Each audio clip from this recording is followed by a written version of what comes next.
it's Leeds, by the way. Yeah. Leeds United. But I think we said this in our preview that Arsenal have so many ways that they can win games. True. Especially in this league, bro. Against tougher opposition, they can't decide to sit back. We'll hit you on the counter. We have our new shiny striker, Gyökeres, who is a beast in transition. We can unlock that. But also, we have players who can keep the ball and Zubimendi play in possession, Right. when we need to pin teams back. And so far, we've gotten two versions of Arsenal, bro, in this league. And both never looked like it phased them. It never looked like it was a different Arsenal. It seems like this is exactly an approach that Mikel Arteta is going for intentionally in this league, bro.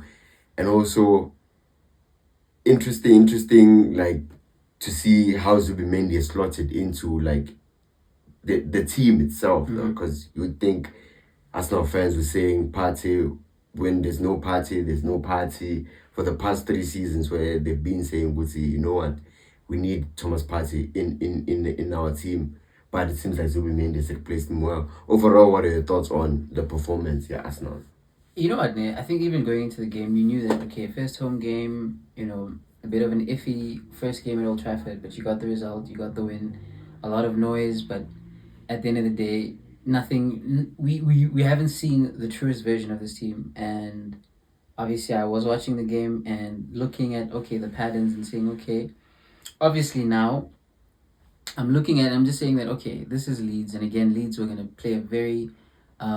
they had a few opportunities in the first half, but for the most part, Arsenal were just one-way traffic. Yeah. Really one-way traffic. And Gyökeres looked a bit off in those first couple of minutes. He really looked a bit off. He looked a bit like, I don't know. It seemed very strange, but obviously, again, new league, he's not that fit. I'd say he hasn't really kept up. I don't say this is not him at his fully fit. Yeah. So I think we still have a lot more to see, but more than anything, bro, I just feel like massive credit to that right flank of Arsenal that has been holding them down for I don't know how many years. Yeah.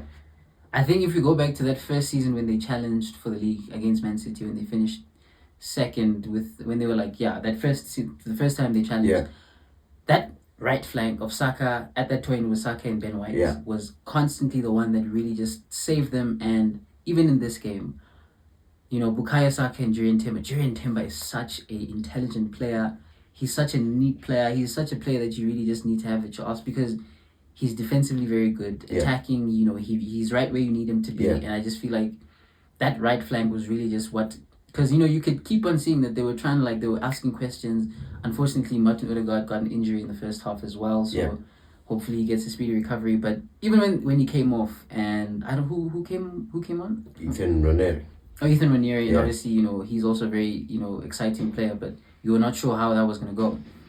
And I think for me, I was watching the game, I'm like, but now, bro, Bukayo Saka, we know Bukayo Saka, he's an incredible player, he's got that, he's got that X factor about him. Yeah. And he scored a brilliant goal, a very, one of those goals that, that's a classic Saka, near post, classic Saka goals, and I'm just thinking that, okay, here we go, this is how you do it, but more than anything else, it's these bloody corners, bro. Yeah. These corners are really going to be the plight of the Premier League. Because teams know. It's kind of, that thing of Iron Robin, of like, you know that it's coming, but there's nothing you can...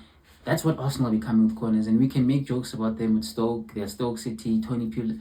It's effective. It's effective. It's getting them goals. It got them a goal at Old Trafford. It's gotten them goals at other grounds. When you're just thinking that, you need... It's a tough game. And this was not really a tough game, but you needed the goal in that moment, and they got it. Yeah. And you've got two set piece specialists with Saka and Rice. Either way, that goal is just gonna come, and I'm just honestly, dude, it's really just I don't like it because I want it to be us, but I'm just so impressed with the way that they're just they're always finding different ways on how to score goals.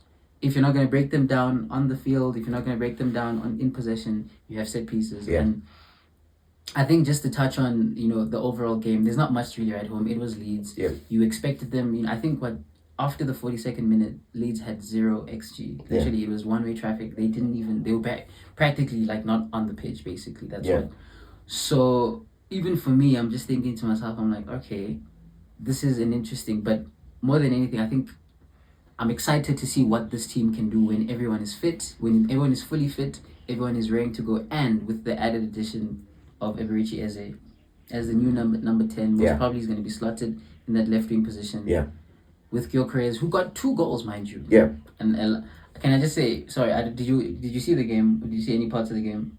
Yeah, I did. Yeah. I was watching parts of the game. So there was a moment where like Max Dowman, this young prospect from Arsenal, he came on, he got a penalty, he won the penalty, and Gyökeres ran to thingy, and you're just thinking that... I mean, he's at work, bro. That's how proper gunmen should behave. I like that mentality because it just shows that he's here with a point to prove, and it seems like I'm excited because that made me say, okay, you're not playing well, but you still got 2 goals. Yeah. And I think even the first goal was taken really well. Yeah. You know him, those types of goals, very much just near post, boom, there you go. Yeah.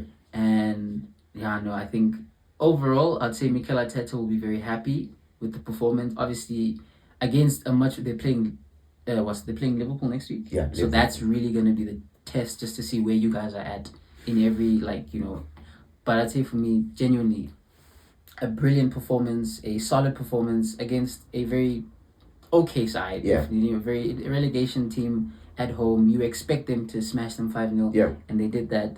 And now we just we see how it goes. Yeah. I think what I wanted to see from Arsenal is if they can shift from playing that robust defensive way that they showcased at Old Trafford to playing a more expensive type of football. And they show that they can do both aspects, which is really, really interesting prospect going into the season for Arsenal, showing that they have different ways to kill you, bro. Honestly. I think obviously they saw the chatter of Spurs scoring 3, City scoring 4 last week, and even Liverpool scoring 4. But I think this was the performance at home in front of your people, new signing, everything. This was the performance that you needed to say that any